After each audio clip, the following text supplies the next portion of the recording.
And we're live. Welcome back to LOOPcast. We are joined today by Rachel Bovard in for Tom Pegasic, who continues his well-deserved vacation. Rachel is Vice President of Programs at the Conservative Partnership Institute and former Executive Director of the Senate Steering Committee. So she's going to explain to us exactly what just happened on the Hill, and Josh will tell us what it all means. So this is going to be a great show.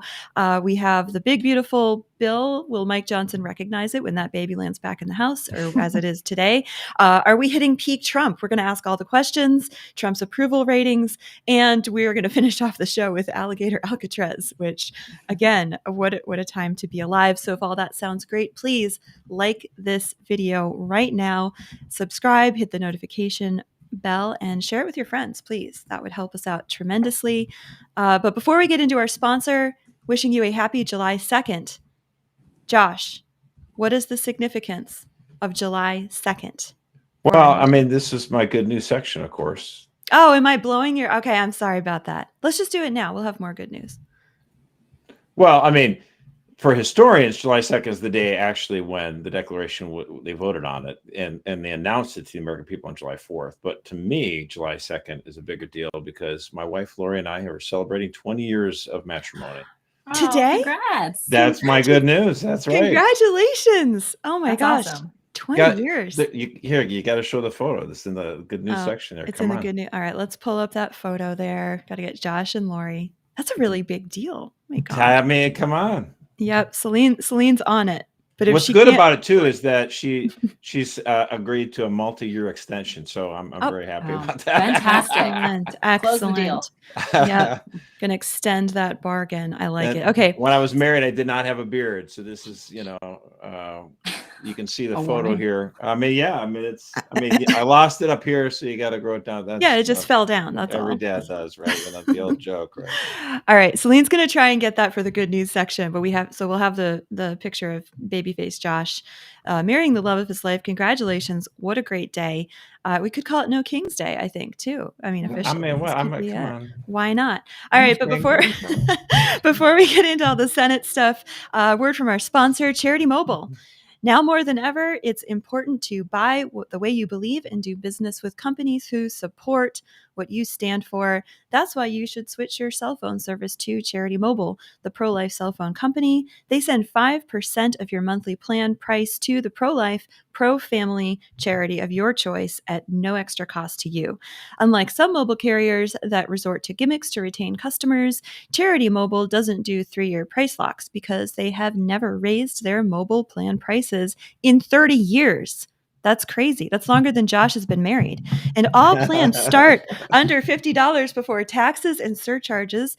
You can even save more on every line you add, making them a perfect choice for growing families. Also very attractive. New customers can use promo code LOOPcast. It's on your screen to get a free phone with every new line, plus free activation and free shipping, or you can bring your own compatible devices along. You'll enjoy the same nationwide coverage as the big guys, and their live customer service is based right here in the US of A. To get started, visit CharityMobile.com and use promo code LOOPcast. That's CharityMobile.com, promo code LOOPcast. Thank you so much, Charity Mobile, our tried and true. All right. So the big bill has passed the Senate, but we're not done yet. We have a really sweet video. Let's just play this. Trump finding out that it passed. He was in Florida at the time at a press conference with Ron DeSantis, opening Alligator Alcatraz. And here's his reaction. This is so Trump. Oh, thank you. Wow.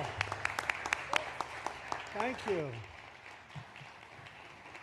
I'm waiting, listening to these wonderful words, and they are music to my ears, but I was also wondering how we're doing, because I know this is prime time.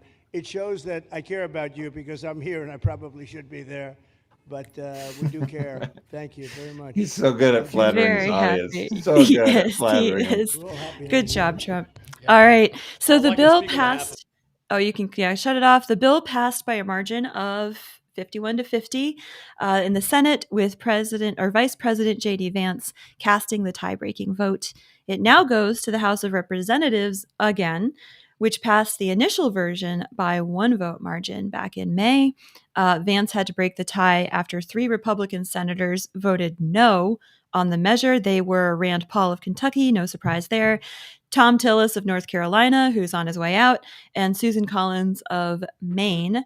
The GOP was able, by the skin of its teeth, to rope in Senator Lisa Murkowski of Alaska by including provisions that provided a tax exemption for fishermen in Western Alaska, some whaling captains, a deduction on more of their expenses, and put more federal dollars behind the Alaskan healthcare providers. So she came in under the wire at the last minute. So the question is, I have some notes here. Is it even recognizable? What left the House that now left the Senate goes back to the House. A couple of things changed. So Planned Parenthood defunding was reduced from 10 years to 1 year. We talked about that on Monday. Not ideal. Not ideal. Could have done better there. But it is the first time in decades there's been any defunding of Planned Parenthood. So, better than nothing, I guess.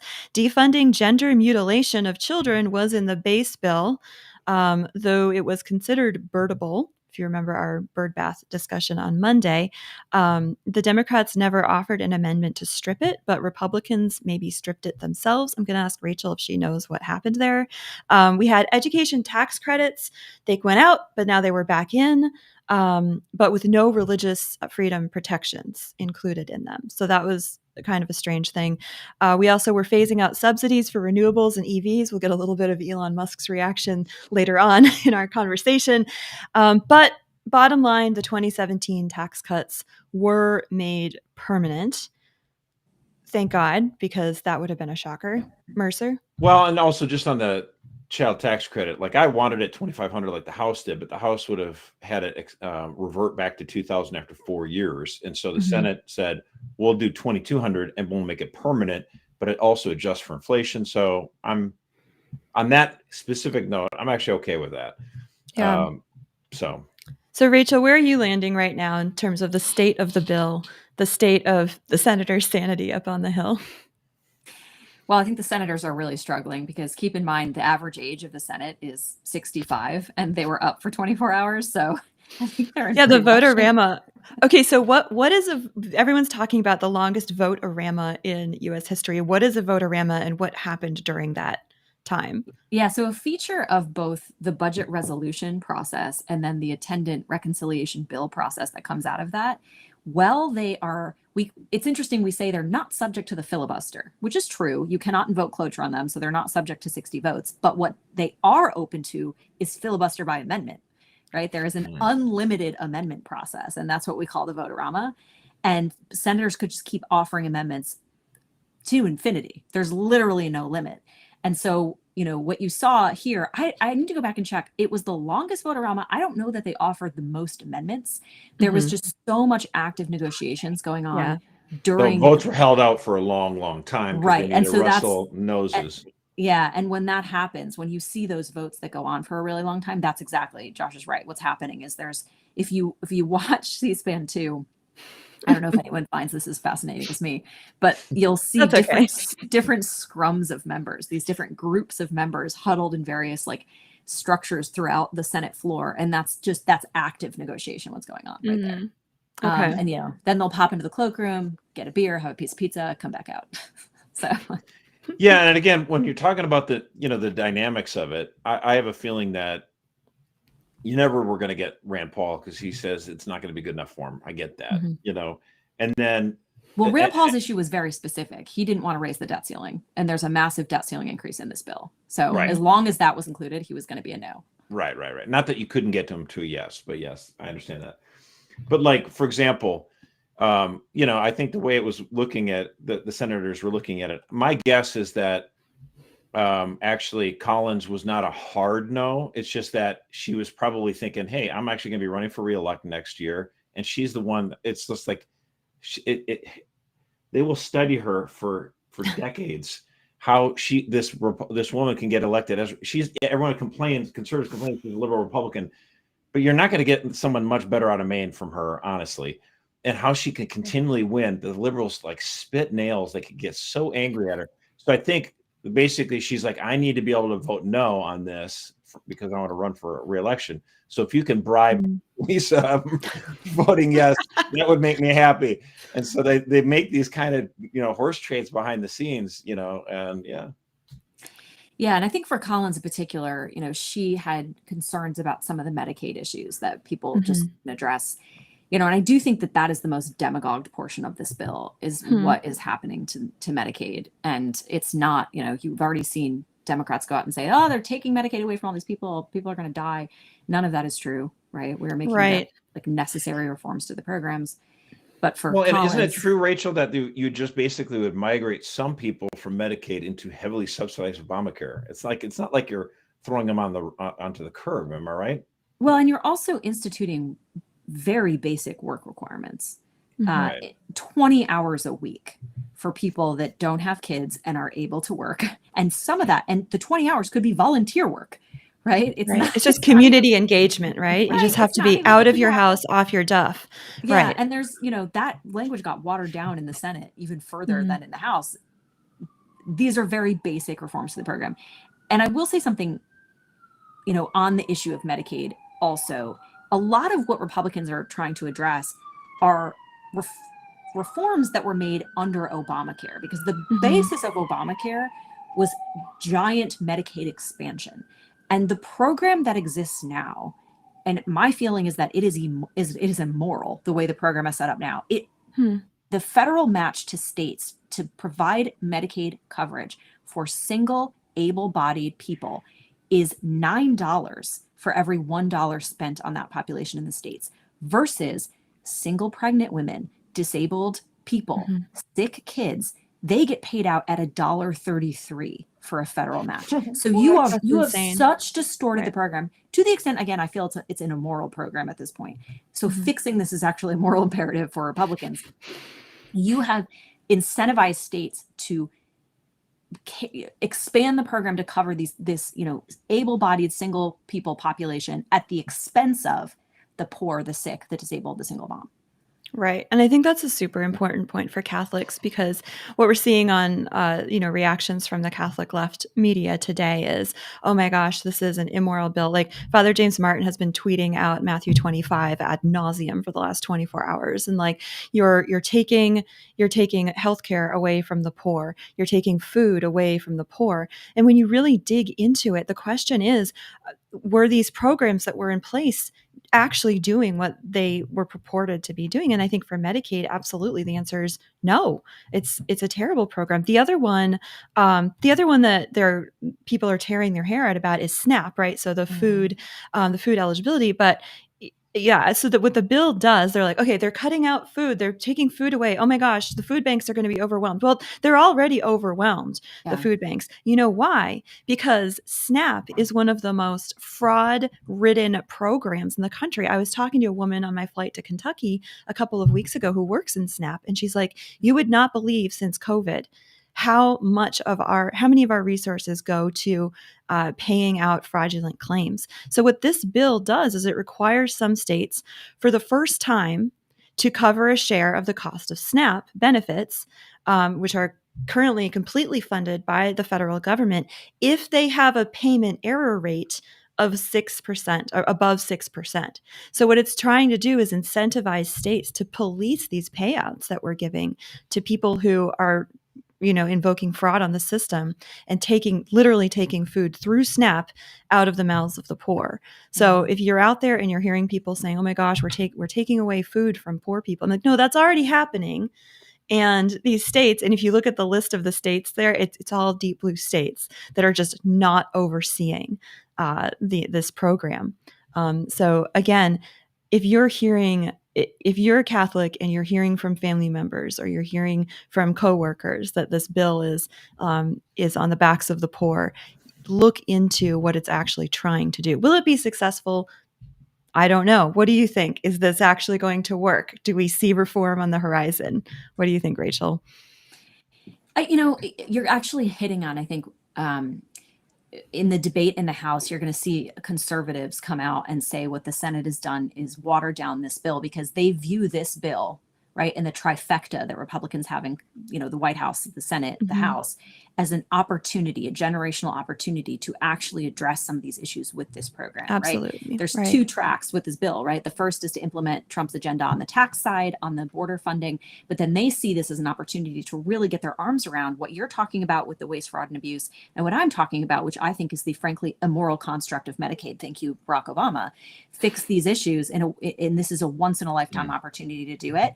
They feel like we aren't, as Republicans, they are not taking the bull by the horns and really trying to address a lot of these issues in ways that will have generational impacts. Whether or not, there's arguments on both sides of that, right? Like, oh, well, you couldn't get a bill like that through the Senate because of people like Susan Collins is the argument, right? Should we try a little bit harder is what you're going to hear from House conservatives. And I'm not sure if they'll be successful or not. Yeah. So Josh, Representative Andy Ogles this morning, Andy Ogles, he suggested an amendment to replace the entire Senate bill with the original House plan. Is that like a thing? Can we actually do that? The House can do whatever it wants, obviously.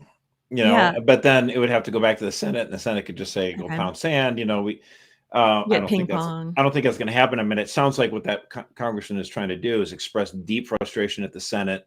And then Trump or Vance will have to, try to say, okay, what can we do to make you happy and get you to a yes on this bill? And I think, Donald Trump, for better or for worse, has deep loyalty with the Republican voting base because Republican voters feel like this is the first guy that's actually done anything and accomplished anything remotely conservative in our lifetimes as a president. I mean, I'm 48. I never had a chance to vote for Reagan. So you're talking about people that, what do we have? We had people running for president like George W. Bush. What did he do? Get us into war and not much else, and screw up the economy. And then you have, McCain and Romney. And so Trump is actually somebody who's like, wait a minute. I could just move the capital to Jerusalem. He would just do things so the energy that he had. And I don't know what other Republican president would actually, sue CBS News and then get an out of court settlement like he did yesterday. I mean, it's just amazing. Don't forget, he shut down USAID. I still can't believe it. Oh my gosh. I know. Yeah. So I think he's got a reservoir of goodwill amongst Republican voters. And so even when something like this, which you're like, oh, it could have been so much better. And there's stuff in here that really does kind of smell. Trump's gonna be like, hey, look, we got to get this done. I need the 800 new immigration judges that this bill is going to give me. I need the border money, for the wall and for more, border agents and all the other stuff. And so, he's probably going to get this bill passed through the House. I would be surprised if it doesn't happen. Yeah, Andrew in the chat is bringing up the point about the national debt, which you touched on, Rachel. And obviously that's going to be a big issue in the House. So we've got the debt, federal deficit spending will be going up with this bill. I mean, is it worth the trade-off to just get it done as it is? Well, I think that's where you're going to see a friction point, and you're already seeing it, with some of the conservatives. Obviously, Rand Paul has said, no, it's not worth it. Yeah. Under no circumstances do I lend my vote to this. But I think there are other people who are saying, the reason we have this vote to raise the debt ceiling is because it's a leverage point, right? Can we get fiscal savings on the other side of it? If we allow this to happen, can we demand fiscal clawbacks in exchange? And that is what many in the House tried to do with the Medicaid reforms, with, in particular, the Inflation Reduction Act. If you remember the whole Green New scam, all of the Green New Deal tax credits that were part of that, billions of federal dollars going out the door. They wanted to claw some of that back, and that's substantial savings, and really could have offset a lot of that spending. The Senate really watered that down. And so I think that is going to really curdle the stomachs of some of the House conservatives, because that was the trade-off, right? If you're going to have this additional spending, if you're going to raise the debt ceiling, it will be worth it to me if we can claw back a lot of this mandatory spending on the IRA side. And we didn't quite get that calculation done. But to Josh's point, does this still sail on the momentum and the goodwill behind Donald Trump? That's a very, very credible point, and we could see that happen regardless. And I get that what's the deadline, July 4th? Why does it matter? I mean, I think the reason why is because if you don't, then they're gone for like a week or so because of the Independence Day. And then it drags out another 3 weeks until, August recess comes, so like you have to get this thing moving. Because, if Trump wants to be able to get the enforcement numbers and, deport as many illegals as he wants, he needs more judges, he needs more border guards, he needs more funding at the border. So that's absolutely his number one agenda to the voters. And this bill does, in many ways, amplify his ability to do that. So ultimately, I think this thing gets through. Yeah, it would be great to have the signing on July 4th. I was told by the young ones, our Gen Z representatives on the show, that we needed to talk about Elon Musk and his reaction here. So things had been pretty quiet with Elon until a couple of days ago. It seemed like they'd shot off some fireworks. The Elon Trump bromance was over. They had words. Elon apologized. It seemed like things were smoothing over. But then he absolutely came out with all guns firing, lambasted the big, beautiful bill in a Twitter post, which I think we can pull up there. Did someone grab that for me? And hinted at the possibility of forming, get it, his own party, and he will also fund it. So now we will have that third party run by Elon. He says every Republican should be ashamed of themselves. And yes, time for a new political party. And then I think this one came across just as we were going on air. He did a poll on Twitter, which of course is where everyone goes when they're making major life decisions. And 80% of the people who follow him said, well, yes, we want you to do a new party. And he said, Vox Populi, Vox Dei, which is only part of the quote, but let's get into that. So what say you, Elon? Mercer, are you on board with this American Freedom Party? Let me think. What was the last time an eccentric billionaire poured a bunch of money into a third-party run? Oh, gee, 1992. Thanks, Ross Perot. Yeah, for giving us Bill Clinton. No, I'm not at all thrilled by this prospect. I mean, again, it's like what happened anytime there's this initiative for a third party. By the way, it's one thing if you have money, because then you actually can do some damage. He is a billionaire, so it could do some damage if he does this. I have a feeling he won't. I feel Trump will find some way to kind of get him at ease or whatever. It's such a vanity project. But then you get these people. You bring out the old hired hands from each party that sort of past their prime. They jump on board this. Oh, yay! I mean, this is what happened in Minnesota when Jesse Ventura was governor. Then you get It's not like it's suddenly this great epiphany. It's like it fades out after a while. What you do, you get. I mean, like Dan Lipinski, okay, pro-life guy. I like him. He's like, oh, well, this is interesting. It's like, yeah, of course, because you have no home in the Democratic Party. Of course, you're interested in the third party because you can't bite the bullet and actually become a Republican or whatever. You know what I mean? So this is the kind of thing that you're gonna, no offense to him, but like what you're going to get if he starts this party is an island of misfit toys, and with a lot of money, potentially a vanity project. It just would be, I think, disastrous. Yeah. Rachel? Well, Elon Musk, it's remarkable. He's having the 30-year Republican experience, but truncated into 6 months, massive excitement. And it took my whole life into, confronted with the utter incompetence of Republicans paired with the just total domination of Washington bureaucrats, utter devastation, form a third party. Usually it takes 30 years to complete this arc, but Elon is an overachiever. I mean, he just is.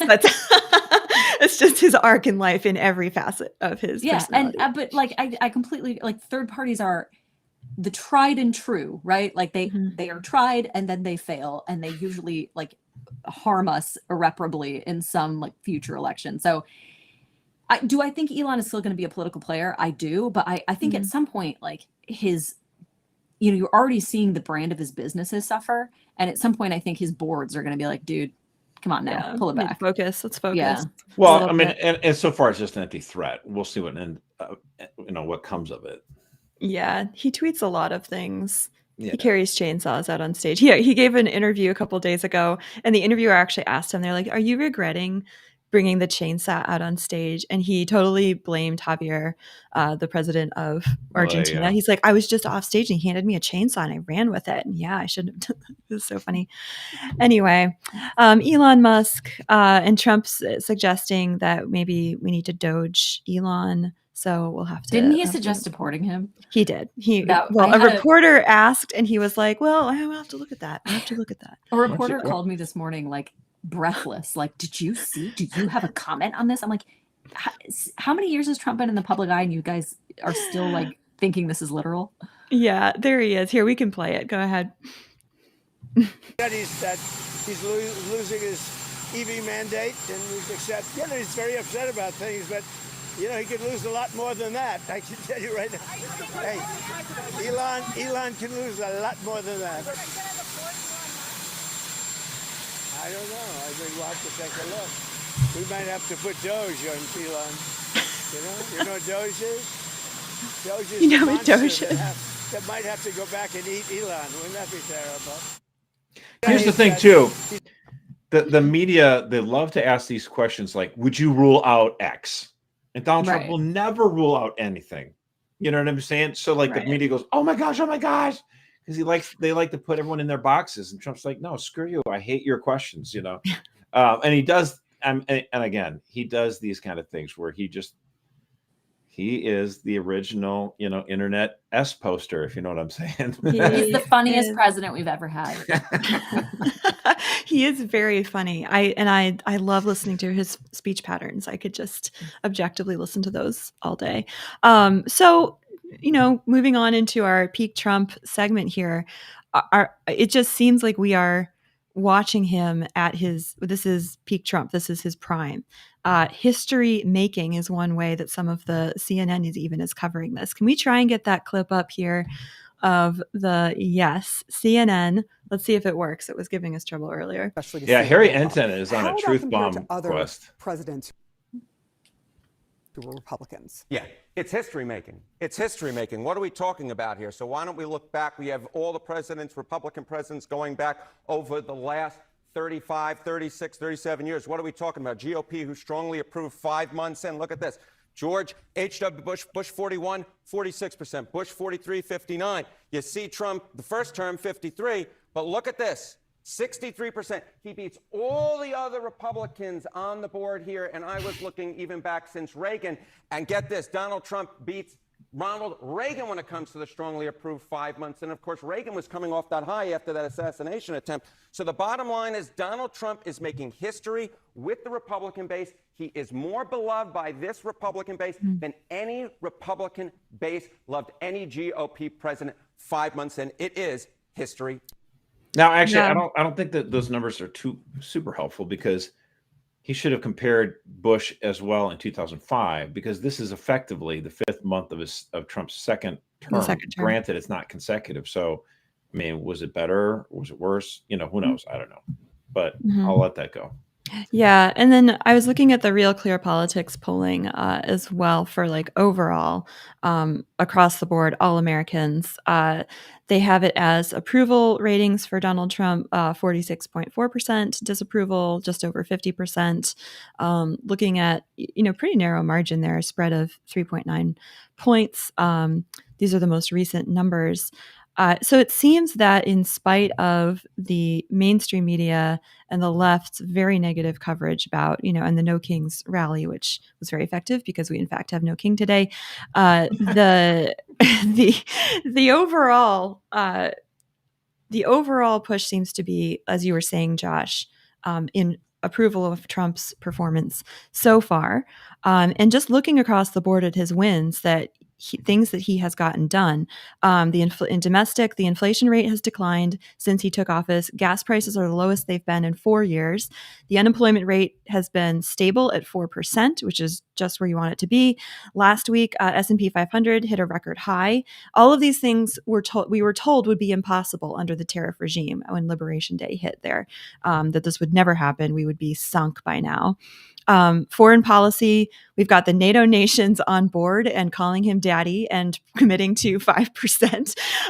The Iran Operation Midnight Hammer He's saying we're going to have a potential Gaza ceasefire this weekend. I'll believe that when I see it because it's the Middle East.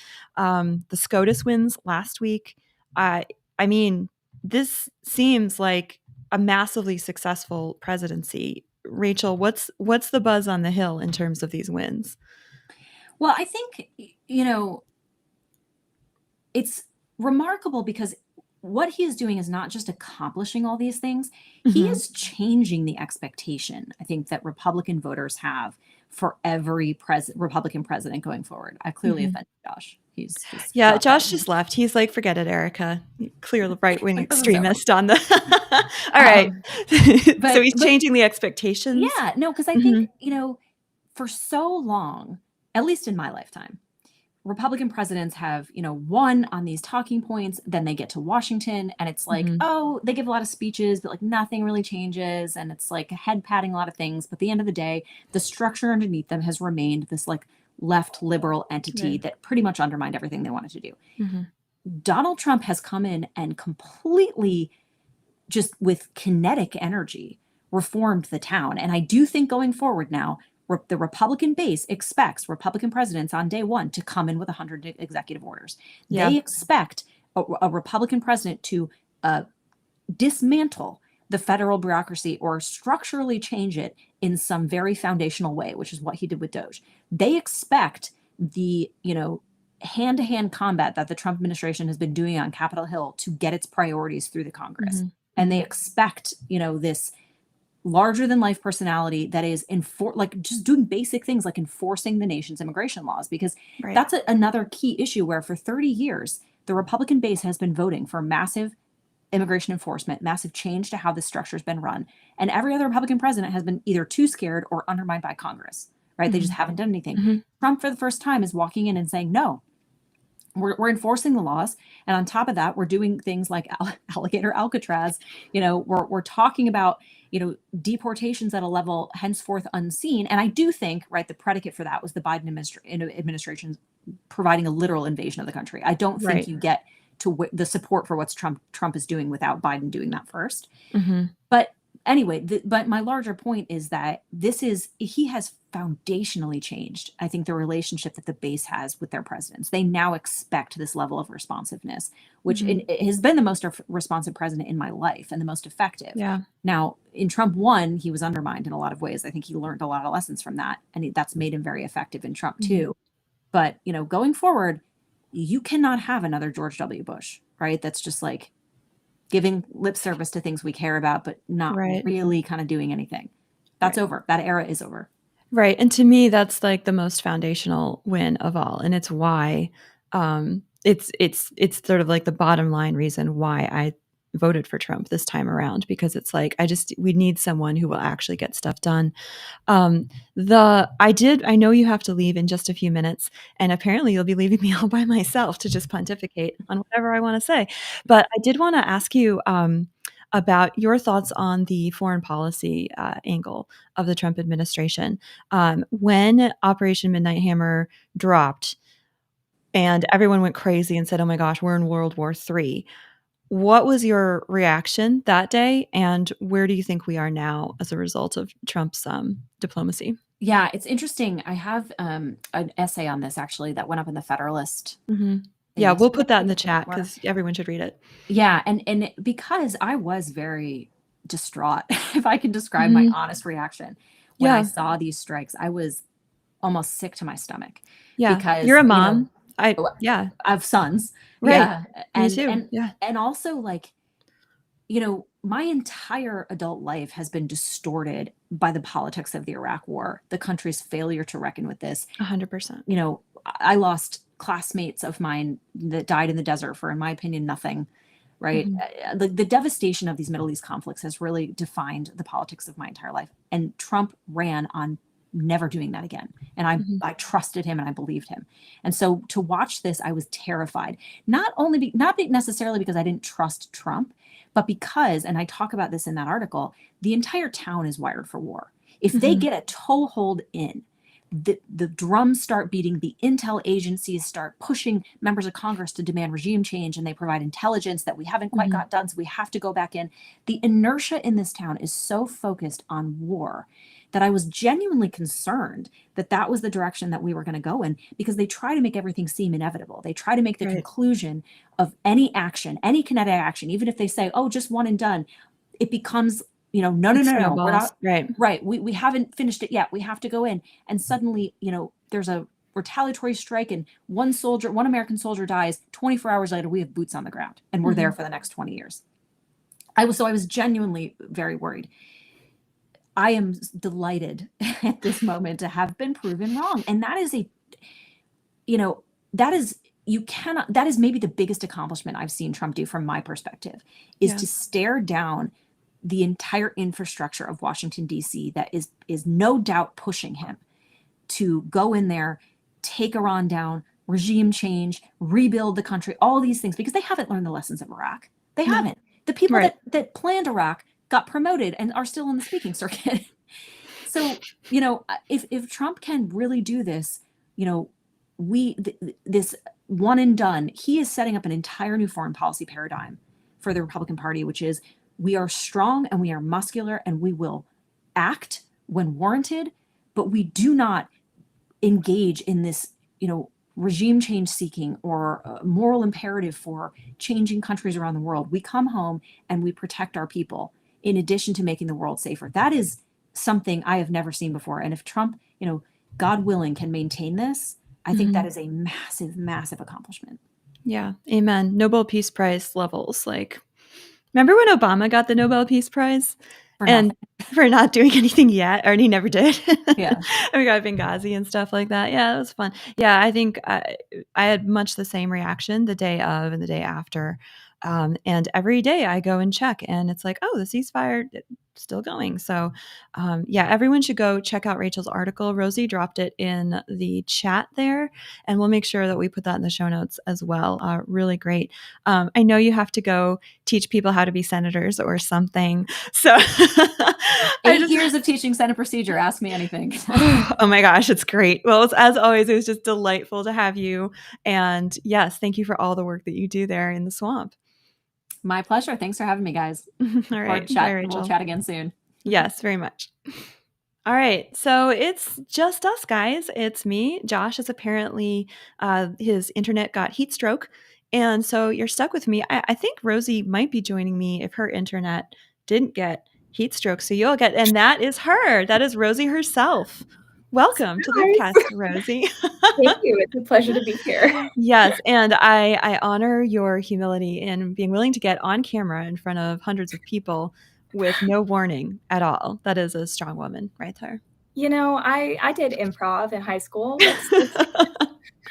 No, don't tell anyone you were a theater kid. That's just I know, I'm about to get lambasted in my own chat. That's right. It's going to be awesome. All right. But it's great having you here because, Emily's like, Rosie, this is good. All right. So we're going into the good news section, and we had great news yesterday.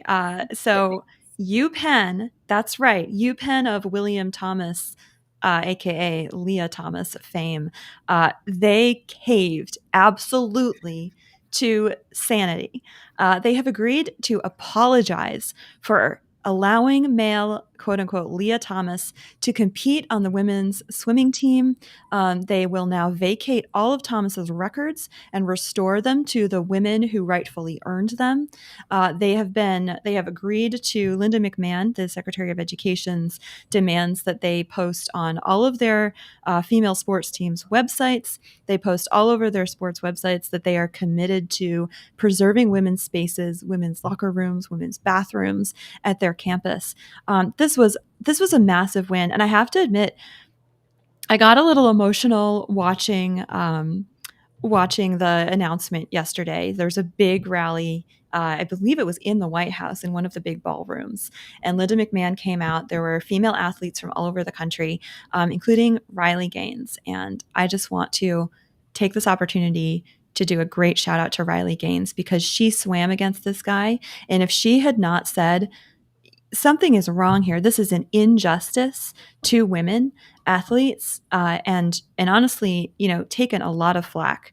She put herself out there. She suffered a lot, and it was her pushing this, and other female athletes like her taking a stand that got this moment done. And I would like to play this clip. Paula Scanlon, both Riley and Paula have been on the show before, and I remember the interview with Paula long ago when she had decided to come out and put her name out there, and she was genuinely frightened at that point. This was before the Trump win.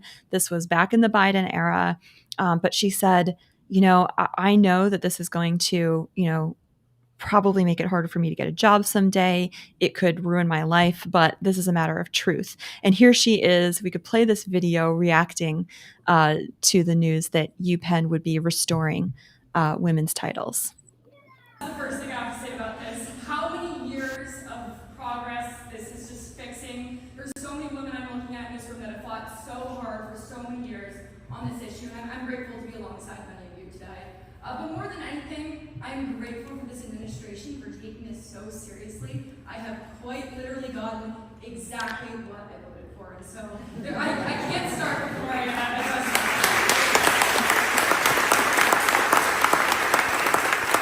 That was awesome. All right, you can cut that off, Celine.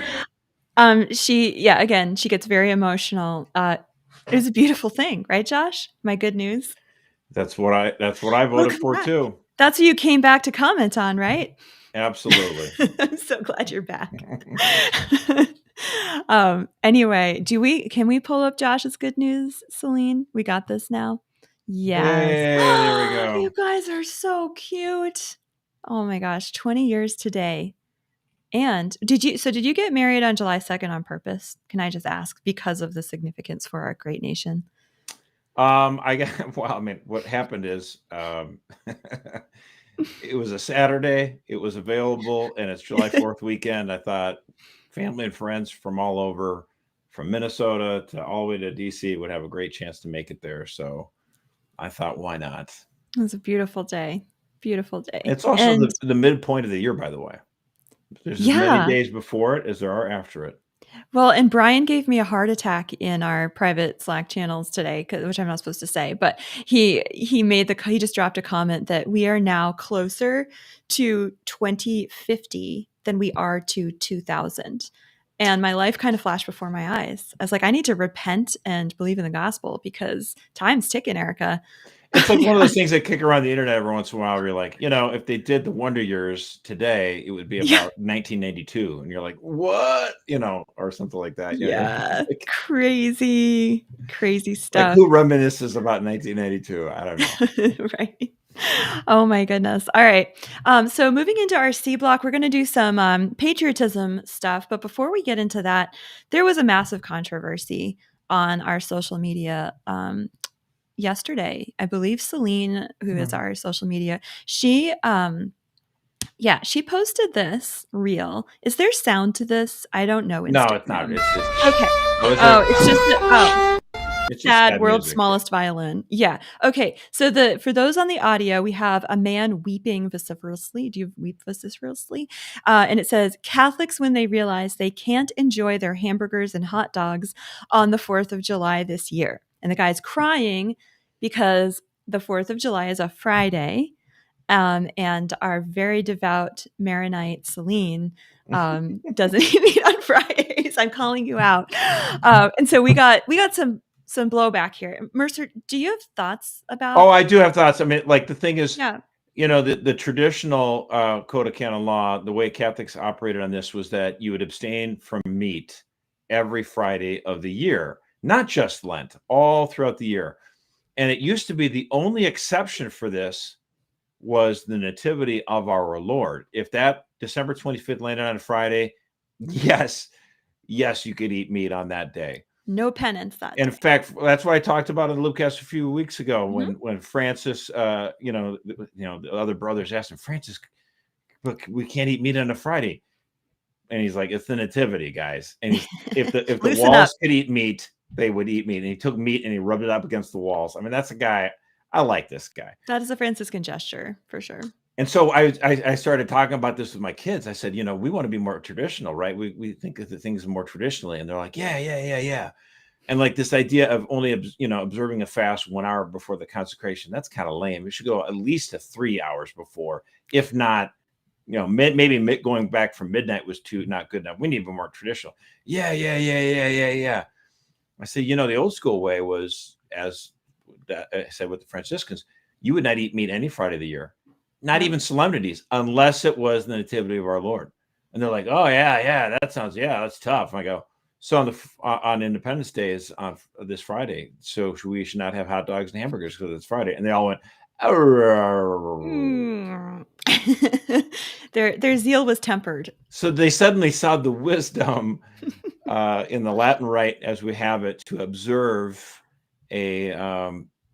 another form of penance, going to mass or doing a rosary. So that is still the option for Catholics in the Latin rite. I'm not talking about Latin, going to Latin mass. I mean, Roman Catholics in the United States under the normal Latin rite, which is 90% of Catholics. I'm not trying to say people who aren't that normal, but so you have an option for a different penance other than abstaining from meat. You can substitute something. So do something else to honor the Friday, the day of the week, which every Friday it's like Christ's death is so big. Every Friday is never the same anymore.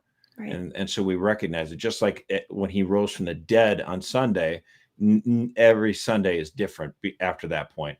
I mean, Jesus Christ, our Lord, changed it. Some people in the chat ask about St. Patrick's Day. Yeah. So there's a lot of Irish that live in my area. We do not eat meat on Fridays in my diocese. If it's on St. Patrick's Day, it's on a Friday. Now, Boston, their patron saint is St. Patrick. So the Archbishop there kind of bit his teeth and bit his lip and allowed for them to eat it because he basically had to. It's their patron saint. Yes. Yeah, you get the feeling that Cardinal O'Malley would not have done so if it weren't for that. So anyway, those are the customs. Different. As you mentioned, was she Selena's Maronite? Is that what it is? Maronite, yeah. So the Maronites do not observe that. I guess they do not observe that option for a different penance to make up for abstaining from meat. Yeah, highly recommend if you end up like eating meat on a Friday out of charity, maybe you're a guest somewhere too, to just sub in a rosary for our country, because our country could use more rosaries. So we could use it. Oh, perfect. Like your 4th of July party, eat the hot dogs, but say the full rosary as a family for our nation. And that brings me to love of America. So, and there's just to point out, there's a great question in the chat right now about the church's teaching on what freedom really means. And I think it's going to come up in our talking about this poll that just came out.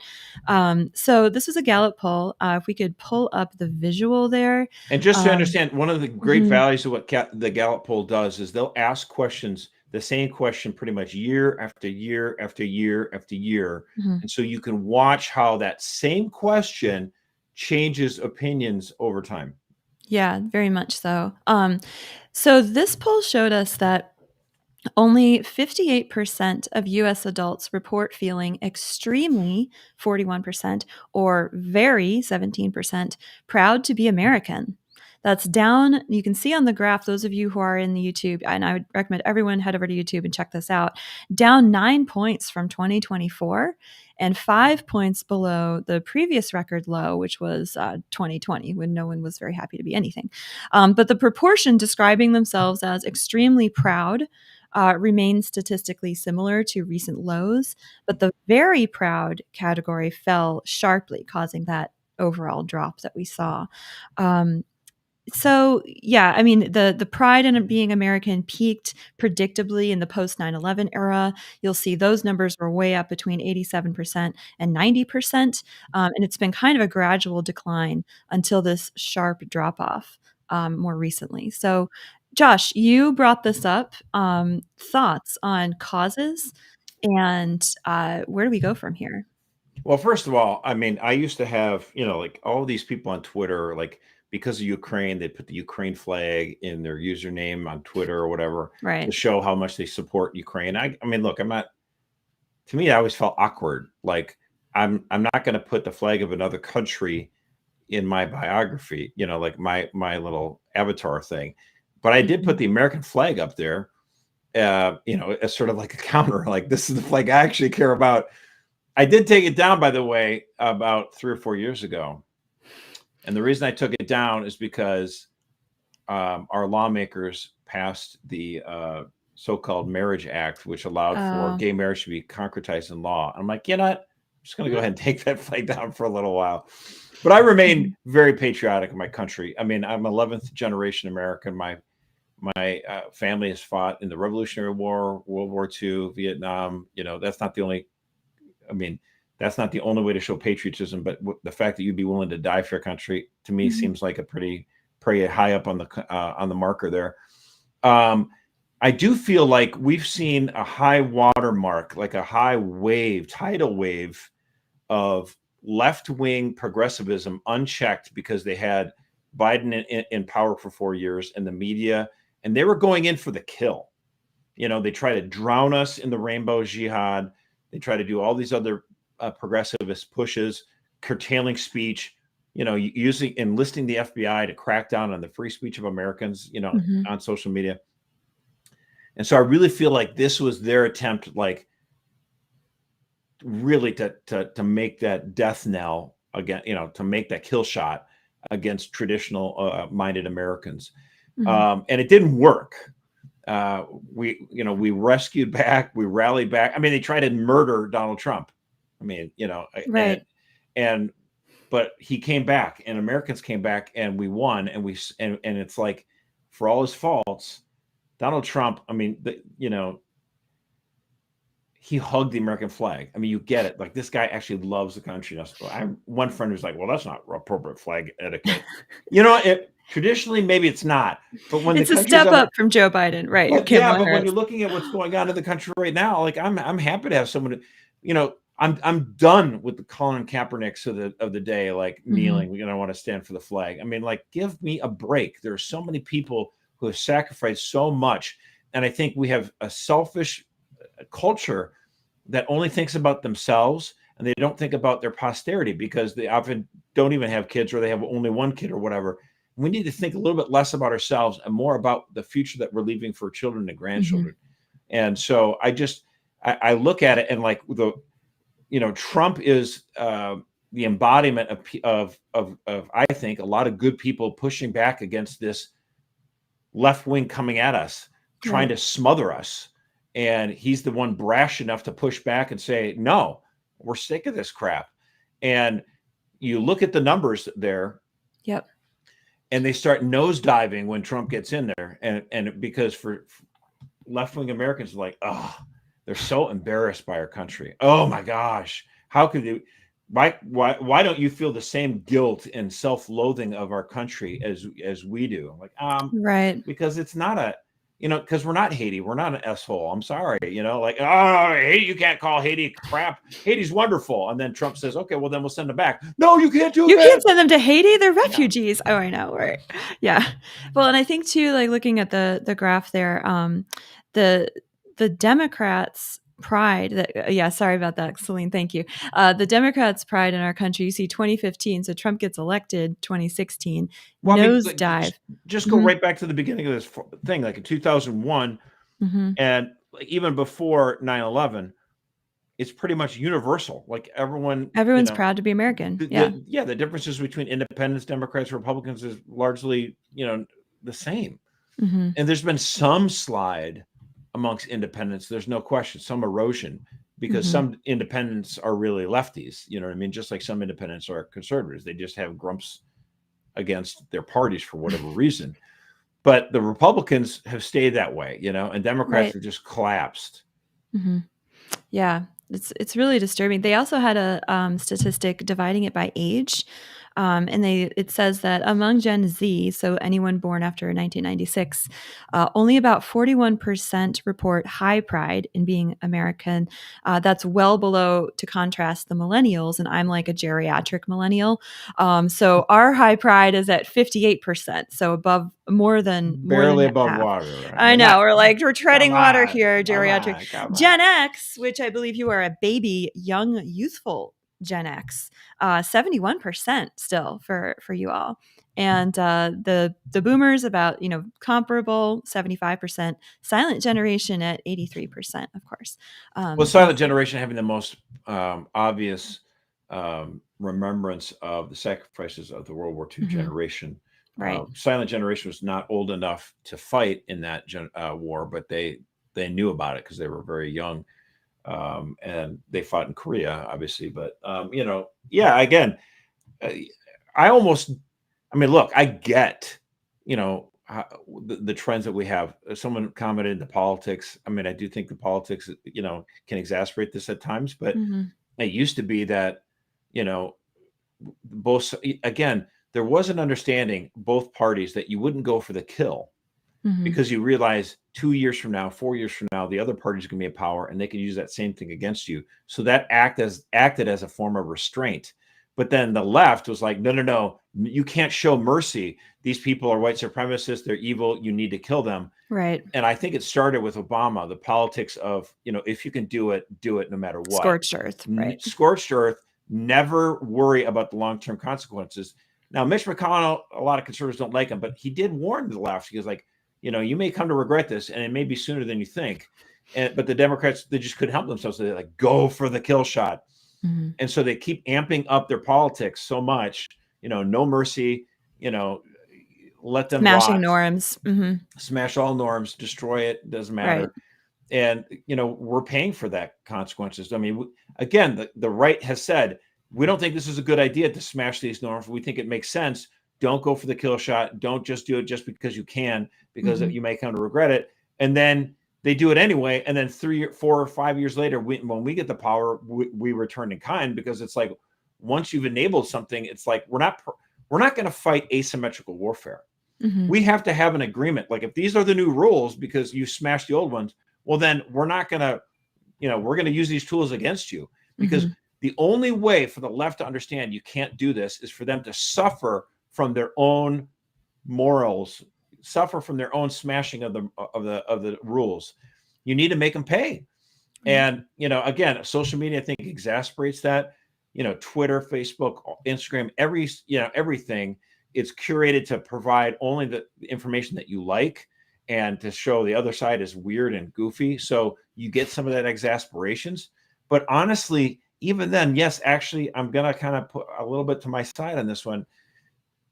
I would say the left is much more inoculated from the ideas and opinions of conservatives than we are from them, because they dominate the culture. How can you honestly say you can be a conservative living in a small town in West Texas and you still know what the left thinks? Because they dominate the education system. They dominate the media. They dominate advertising and Madison Avenue and even Wall Street. Corporations are all woke. How could you not know what the progressive left thinks? But they do not encounter conservative viewpoints. And so, again. Yeah. There have been some really interesting studies on that. And I think, looking at these graphs, for me, it was such a massive indicator of the leftist takeover of the educational institutions. Because I remember getting to high school. So even in like 1997, 98, studying for like the AP exam, the American History exam, and for the European History Museum, I remember that the vast majority of what I had to read for those was America is based on racism. America is based on stolen land. America is, hateful, white, Christopher Columbus is evil. That was already happening at the high school level when I was there. And so you think of just the snowball effect and sort of the building of that through all of education for the last 40 years. Of course, you're going to end up with a population that doesn't love its country, because we've been being told since we were knee-high to a grasshopper that we should hate America, right? That we should be apologizing all the time. 100% agree. Yeah. And so again, how do we promote patriotism? How do we turn this thing around? Catholic Vote has a great option for your high schoolers. I just have to plug this since we don't have a B Block sponsor today. We have a scholarship. It's the Constitution Scholarship, and Foundation for Restoration of America partners with Catholic Vote. This is amazing. The deadline is the end of this month for the coming term. And all they have to do is complete Constitution Studies with a free online course from Hillsdale College. Heyo. Massive fans here of the Hillsdale College. And I guarantee your student goes through this, they will know more about the American Constitution and why they should be proud of the country that we belong to than 90% of American adults. Like this is That's a low estimate. fantastic, probably a lot, maybe 98%. This is like great stuff. So I would highly recommend this. Your student will learn stuff. They're eligible for these scholarships, and it's not just one scholarship. There's 2 at 10,000, Mhm. 2 at 5,000, 2 at 3,000, and 32 at 2,000. So let's make it happen, folks. Yep. Catholic Vote Nation, get your teenagers involved. And Peggy, yes, Hillsdale, woot woot. You're looking Woot at woot, an alumnus Hillsdale. right here. So And a mother of Hillsdale. you are, yes, a Hillsdale student. mom. I am. My daughter stole my shirt that said Hillsdale mom, so it's kind of weird. She's like walking around with it. I'm like, little off brand. Okay. People be like, "What? Teen pregnancy? What is Scandal." going on? I mean, we really have a baby bust, so we are. No, I'm just kidding. Not even for close. The Okay. link for the course, if you want to take the Hillsdale Constitution 101, you can just go to hillsdale.edu and they'll have the link to Constitution 101 there. Yeah, all of this is really good stuff. I took Or their just course- Google Hillsdale courses, you'll find it there too. Yeah, it's all free. I took their course on the rise of progressivism in our country, like through the early 20th century through today. It is so good. It's phenomenal, and it's like a NAILBITER too. The production is awesome, and you learn so much. And it's better than Netflix, guys. Come on, what are you doing? All There right, you go. Mercer, Twilight Zone. Okay, so I know you think of MS-13 as Okay, ruthless, yeah, vicious. they kill kids for fun, like to get into the gang, right? Well, according to ABC News, they're a clique. What? Wait, what?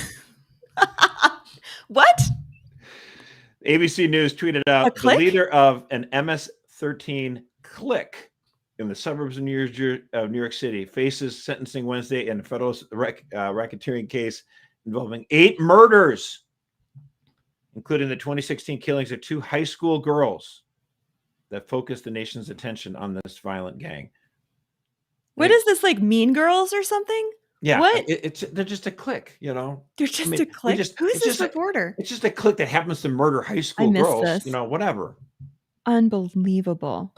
I mean, there's the adage that goes around the internet, you don't hate journalists enough. Yeah. And I got to tell you, that's probably true. Now, the exception here is the good journalists at, you know, right-thinking organizations. Catholic Vote, we have top-notch professional journalists. So I'm not really trying to do. paint everyone with a big brush here. We have really good people who love our country, love our church, who write for Catholic Vote. So I'm not trying to say everyone, but dude, the mainstream media, they're bonkers.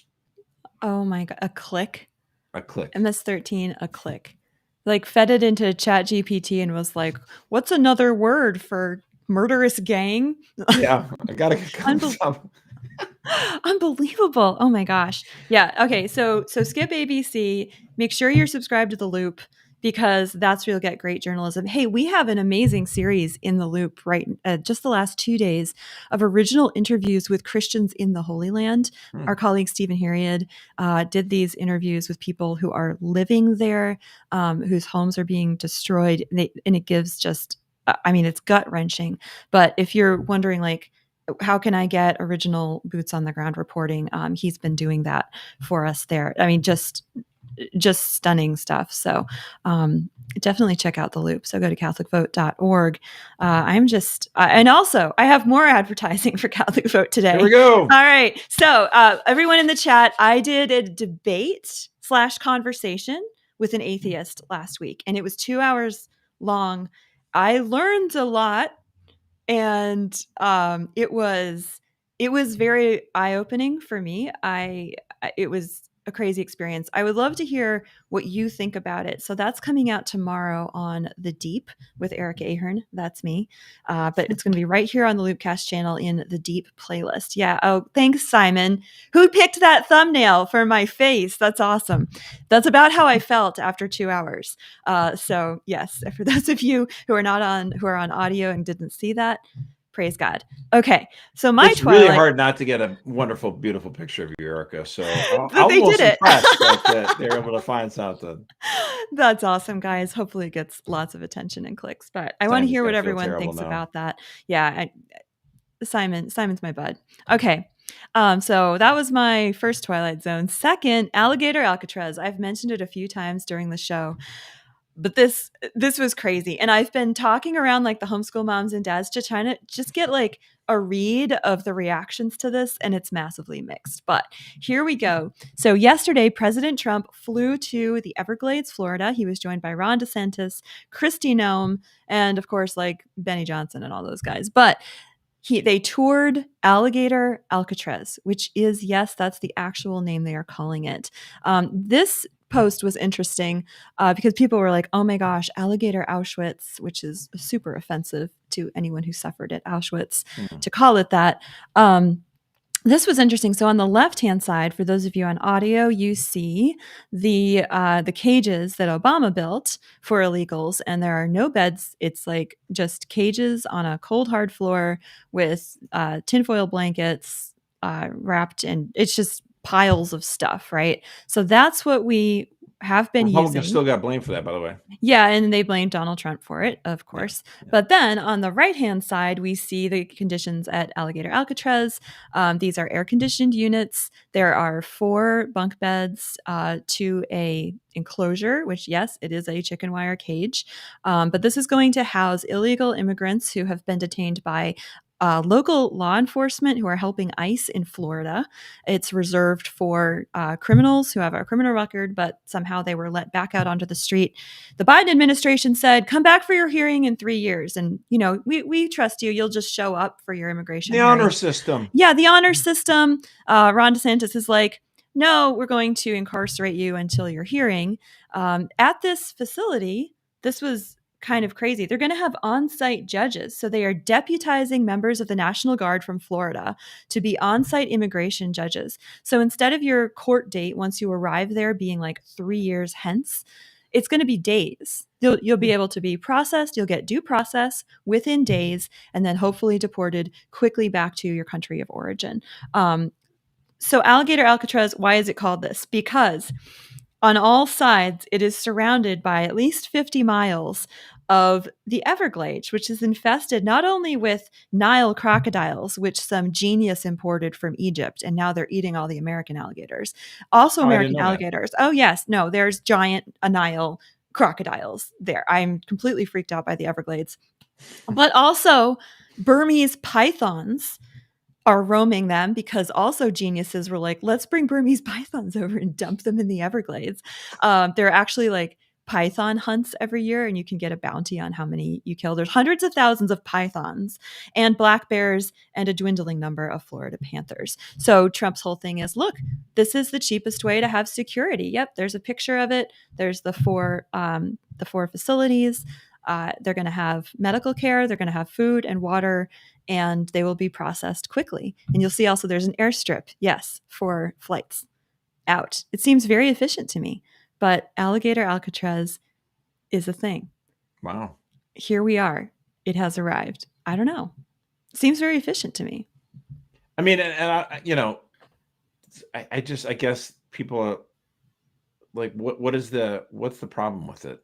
Like, it just seems unseemly. Again, this is one of those things where people get first world problems where they drive, they have air conditioned homes and they drive in cars to where they work, and they have fast food every day. Right. Yeah. And they don't really ever encounter like the difficult and unseemly side of things where people are vicious and mean and hurt people. And so, you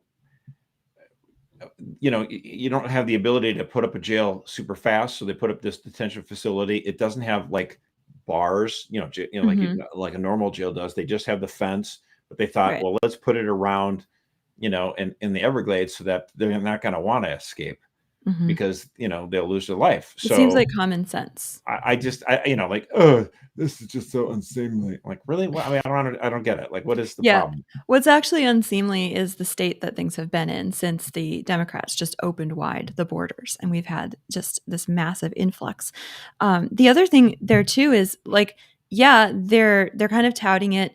They're joking about it on, this is, how Trump speaks, but it's a massive deterrent to me. And I would say, like, you don't want to go to Alligator Alcatraz. Well, there is now a CBP1 app that you can self-deport and even get paid to do it and have it all funded for you. I think the Trump administration is like, we need to put it out there that we are serious. We are going to build facilities like this, and we're going to get this job done. And you can either, this is where you might end up, or you can leave on your own recognizance. Now think about this.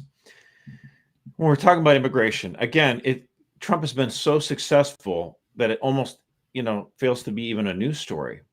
And we should stop for a moment and recognize how much of a sea change we're talking about. Mm-hmm. So April of last year under Biden, 129,000 illegal border crossings, 129,000. This April down to 8,383. That's a 93% drop. Right. May 2024, Biden, 118,000 people illegally crossed into our country in one month. This May, under Trump, 8,000, a 93% drop. June of last year, 130,415. This year, 6,000. Yeah. Now just think about it. In 3 months of spring last year, you had the equivalent of the entire city of Minneapolis crossing into the country illegally. 400,000 people. That's insanity. It is absolute treason. Mm-hmm. We talked about, Trump being impeached twice. Joe Biden should have been impeached for what he did on the border. And it was all presidential. That's the change that we had. We didn't need new laws. We didn't need that new bill. Right. We needed a new president. Joe Biden is an absolute disgrace. He is the worst president ever. And I say that despite how much I hate Woodrow Wilson. But Joe Biden should be in jail. I'm not going to go light on him. Like, he's only 83 years. Why should we prosecute him or whatever? Like, dude, criminal what he did on the border. Absolutely. And on that note, happy 4th of July. Happy Independence Day. That's right, Erica. Happy, not just a day of the month. Thank you for correcting me. I definitely needed that. So happy Independence. It's not just the 4th of July. It's like, that's what the companies that want to sell you sofas say. Dude, it's our independence. Celebrate our independence. Yes, we celebrate our independence. We celebrate our great nation that is on its way to being great again. And it's been a delight. We will not be on the air Friday, but please do check back in tomorrow and check out that debate that I really do want feedback on that. So please leave comments, share it. I want to get feedback to see if we need more of that, or just like that was a one and done, Erica. So do that. And please remember to, if you're not a champion yet, check that out. That's how we keep this show going and free. And we would love to have you join our champions. Thank you so much to anyone in the chat who's already a champion. And enjoy those hot dogs, or if you are so inclined, a veggie burger on Friday, and we will see you back here Monday. But before we go, real quick, okay, we're gonna keep the tradition going with prayers, okay? And many people don't realize this, but the month of July is dedicated to the most precious blood of our Lord, and so a nice prayer sent to us by someone on the staff here at Catholic Vote. Awesome. In the name of the Father, Son, and the Holy Spirit, amen. O Jesus, in union with your most precious blood, poured out on the cross and offered in every Mass, we offer you today our prayers, works, joys, sorrows, and sufferings for the praise of your holy name and all the desires of your sacred heart, for reparations of sins, the conversion of all sinners, reparation of sins and conversion of sinners, the union of all Christians, and our final union with you in heaven. Amen. Amen. St. Thomas More, St. Fidelis, Our Lady of Guadalupe, pray for us, and we will see you on the next